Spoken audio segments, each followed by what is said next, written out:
Thank everyone. As y'all know, once again, my name is Brother Sean, Public Enemy. This is the Hip Hop Gods Tour press conference. At this particular time, we want to turn it over to our leader. Ain't no leader. I ain't y'all leader. We're peers up here. That's the whole thing about Hip Hop Gods. We're happy to get here in the Twin Cities of Minneapolis and St. Paul and the surrounding area of Minnesota.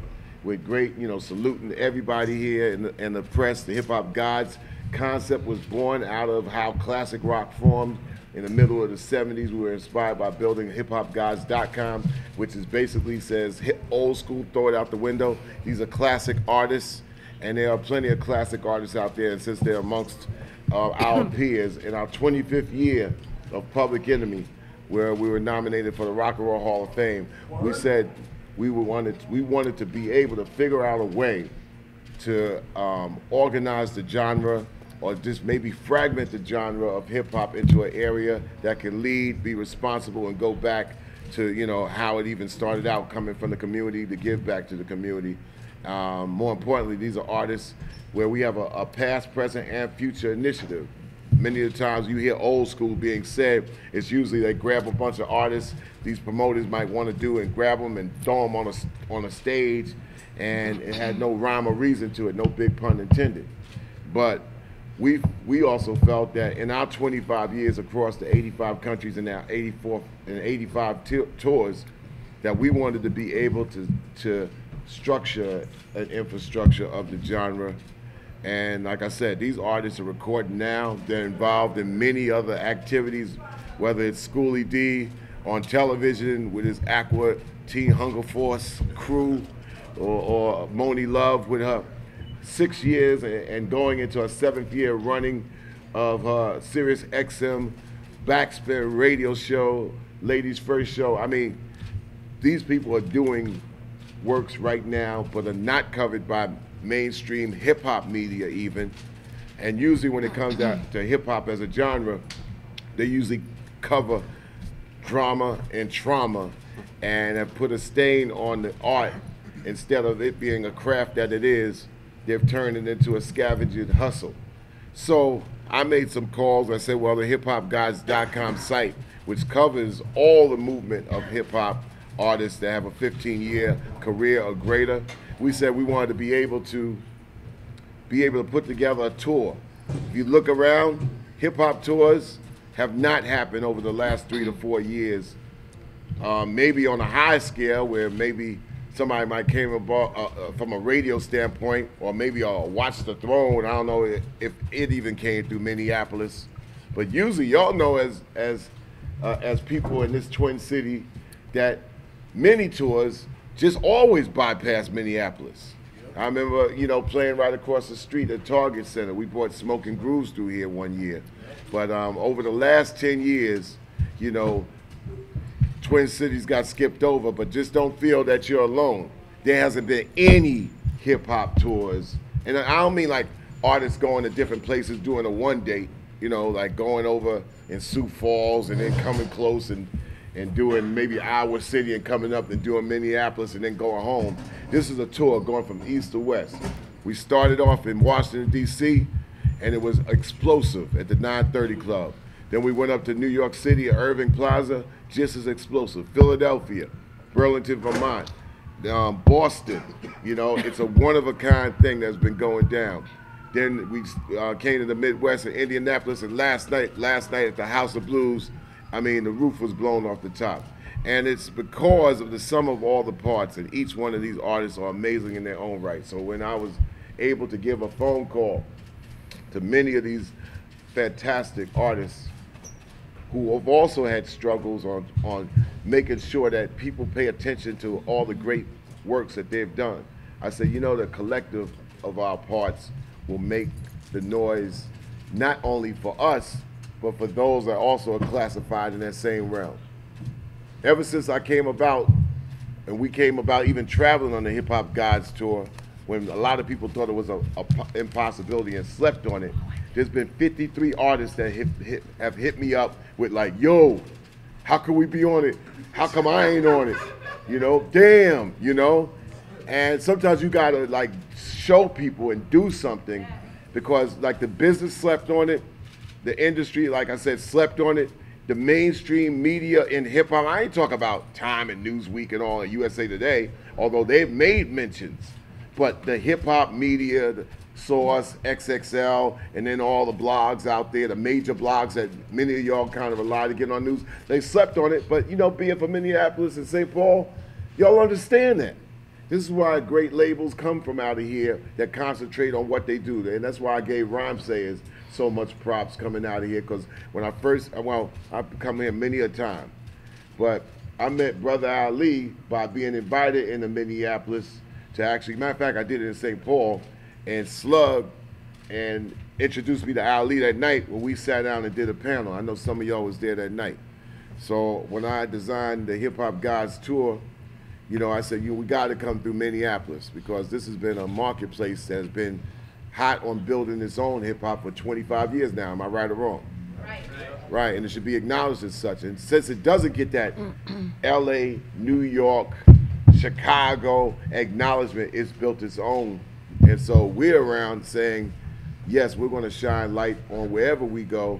And 2-week tours are Hip Hop Gods tours. So we're going to conclude next next Thursday in Los Angeles at the Club Nokia. And it's gone real big. We wanted to prove a point that these prototypes is how it should work, and also build artistry. What I mean by past, present, and future, everybody is a legacy artist. And they've had music that you've all heard. You might have never seen these artists, though, do their thing, because maybe the tours might have overstepped Minneapolis or places that we're going. So that's one point. The other one is, here in their present, they do their thing. They've been doing their thing all over the world. The future aspect is where we are right now in technologies, where we all got together by the uses of technology, Twitter, Facebook, YouTube. You see young people today, when they want to catch somebody on YouTube, they necessarily don't just look for the Drake or Rick Ross. They actually are splashed by major corporations and major media anyway to young people, whether they're for them or not. But you might see a young 12-year-old trying to be able to be on YouTube and happens to become a Jimi Hendrix fan. Go figure, right? No different with classic hip hop. You have a lot of people, any age category, that's able to put, oh wow, that's Wise Intelligent, that's Moni Love, that's Son of Berserk, you know? And the futures of this is that when we present these events, they are events, they're movements, they're not just, you know, shows and concerts. These are events. The interactivity takes it into the next realm. So each one of the artists up here can speak for themselves much better than I can on how this Hip Hop Gods Tour Fest Revue, which is born out of how tours used to be back in the 60s, back with Motown, when Martha Reed, Smokey Robinson, Marvin Gaye, The Temptation all traveled on a bus. We're traveling on 2 buses, 33 people coming from 16 parts of the country, go figure. And we have played together, got down together, exchanged together, yes, in a 2-week span, able to document with our own media together. And then when we play a show, it's so much interactivity with the audience. I mean, I might come out, since I'm hosting the show from beginning to end, I might come out and tweet somebody in the crowd and vice versa. So that's how it's going down in a very futuristic way. We have Renda Laurel, who is the digital director and our social network guru, who's actually with each and every one of the artists here, building their understandability. I know that's the wrong word, but y'all get what I'm saying. of what the power that they have within in this digital realm. So this digital realm is a healthy one, especially when it comes down to classic artists, okay? In the middle of the 70s, in my last closing statement, middle of the 70s, they came up with classic rock radio, which separated the Led Zeppelins and the Beatles and the Chuck Berrys from the Bostons and the Framptons of the time. And eventually, classic rock became more revered than the mainstream rock. That's one of the goals with Hip Hop Gods. To be called a god is not to be taken very lightly. And in the words of Wise Intelligent, if you don't think God is appropriate, well, yeah, I said it. But like I said, we're going to move this on where everybody actually say what they do, and they'll speak about how explosive this Hip Hop Gods Classic Tour Fest Revue has been. And we are very looking forward to blast the roof off the house that Prince made internationally known, that we're going to actually put a little dent in it. We played here before, and we're looking forward to, put our own dent in it in First Avenue and build with the Minneapolis St. Paul artistic crowd, as well as the crowd of fans or whatever, but also do our thing. So I'll introduce from the left to the right, and they'll grab the mic and do what they do. James Bond from Public Enemy, S1W, Son of Berserk. Almighty Jarwell, Half-Pint from the group Son of Berserk and No Self Control. From Detroit, we have Awesome Dre, Can't Hold Them Back. To my right, we have Moni Love. And yeah, she's in the middle. I know, she's gonna splash me with this. We love it, though. We love it. To our right, probably preventing her from splashing me with it, is the one and only mayor of Philadelphia, Schoolie D, the pioneer. Behind Schoolie D, a pioneer who actually in 1979 DJ for the first hip hop performance on and playing in arenas. The DJ for Curtis Blow. Curtis Blow's producer, also producer of Run DMC albums. We are happy to have him as our bassist in Public Enemy. The almighty, incomparable Davey DMX, okay? Also, to Schoolie D's right, Dinko D of Leaders of the New School. And also to his right, the tour DJ and the host, and also my partner in so many things, in Public Enemy, and also in radio, and he's the smartest man I know. I gotta hear him when I make a mistake.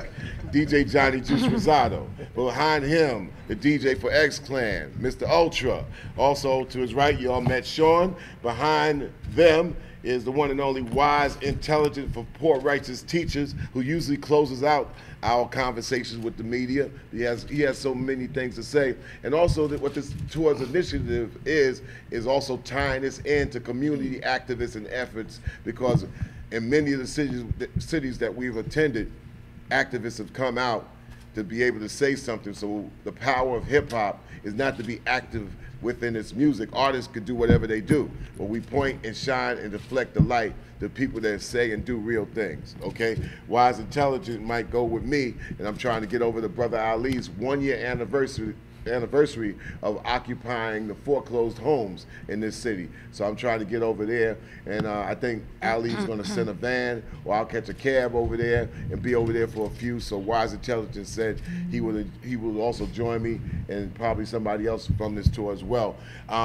To Wise Intelligence, right is Cold Money, DJ Cold Money, a trendsetter pioneer and DJ for Schoolie D. So we'll start from that end for a brief statement, open it up for some questions, and move it on. And we all are hungry, and we took a ride from Chicago. We're tired of eating processed foods.